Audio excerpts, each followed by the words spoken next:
succulents fans, welcome to my channel, The Way to Succulents. I'm Wei. As always, I would love to share my way of being succulents with you. Today, I would like to show you this guy. Ooh, a tall guy. Look at us. I'm quite tall. I'm 5 feet 9 inches, which is 173 centimeters tall. This one now is around 2 meters tall now. It is said that in the ideal environment, it can grow up to 10 feet, which is 3 meters tall. I'm slightly worried because I'm worried my sunroom might be not high enough for its growing. But like I mentioned, in the ideal environment, which is from Central Africa,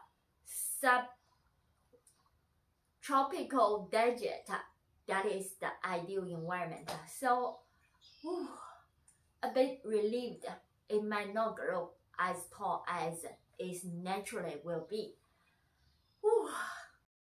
Now have a look. Look at her. It's sitting in a pot. Actually, at the bottom of the pot, I put loads of gravels to keep the pot heavier. Otherwise, this guy has a problem when it's growing taller and taller. It just tilted and fell easily. What happened? You see this window here, I opened it. And the opposite side of the window I opened the other day, it was so windy. This guy was blown and it fell over. Ooh, it's a disaster. It got some damage. For example, like get close and have a look. You see the sap on it. That is because of the damage, the cut of it. So that's why. It's called Euphoria Trigona by its Latin name, but it is a type of euphorbia. As any type of euphorbia, it has milk sap. The lactase milk sap is really toxic. It will cause a lot of problems like skin irritation or eyes invisible for a couple of days. So when you deal with any type of euphorbia, a pair of vinyl gloves would be recommended if they are with these sharp specs. Another pair of heavy leather gloves would be recommended too. The interesting thing about this plant, you see, it's so tall. But like I mentioned, it falls easily just because the root is really shallow. Like most of the succulents, this guy has around maybe 10 centimeters roots underneath, which is 4 inches underneath the soil. When we repot it, we bury the stem part a bit deep in. Otherwise, it will be even shorter than 10 centimeters. It grows with a single trunk. Gradually, it will have stems grow out. And then when they grow taller and taller, on the newly grown stems, it will come up with more stems or branches like this. In order to keep it standing stable, actually, sometimes we need to do some pruning. For example, these babies, I should cut them off. These babies, I should cut them off. Otherwise, the height would be super heavy and the root would just couldn't support. It will just fall. You see, that's also the reason I put it next to the wall, so it can kind of lean against the wall a little bit to support it, so it wouldn't fall easily. As long as there's no heavy wind, actually it was fine. This milk tree, it has an interesting feature.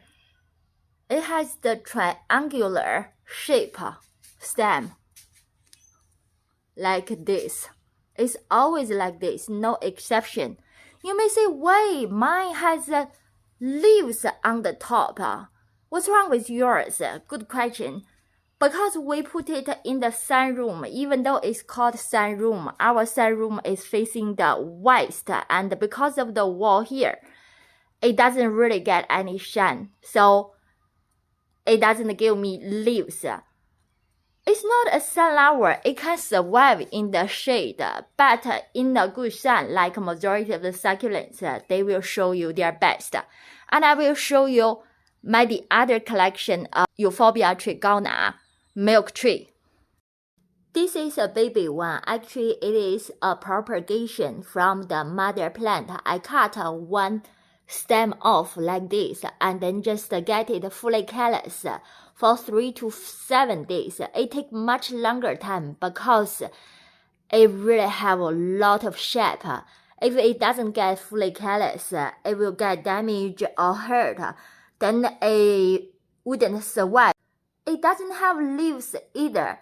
It's because I put it in the kitchen. It's facing northeast of the window.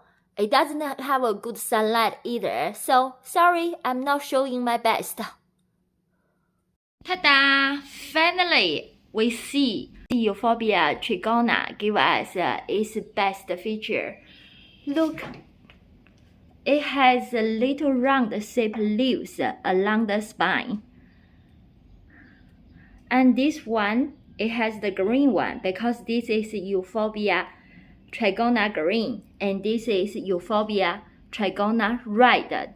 Different types have the different color of leaves.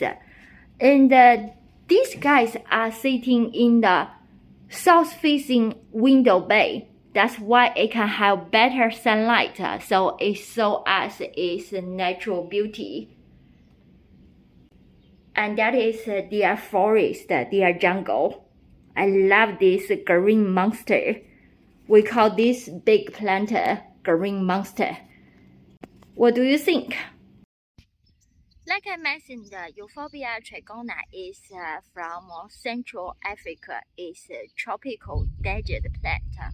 If you live in somewhere like cold with snow in winter, you may say, oh no, I cannot grow it outside at all. No, in the summertime, you can bring them outside, have a look.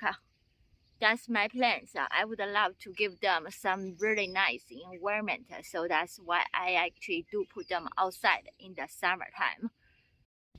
Look at the color.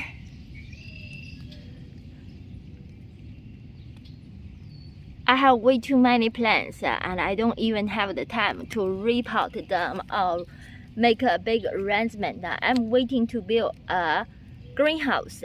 After my greenhouse is built, I will put them all in a good arrangement. I made a video about zigzag plant too. If you are interested, go to my video and then you can learn about its habitat. It's a beautiful, beautiful plant. Have a look at the flower. Isn't that gorgeous? They look like birds. Well, thank you for watching my video. Hope what I'm sharing is helpful to you. And if you like, please hit the thumbs up button. And welcome to share with other friends and family. Bye for now.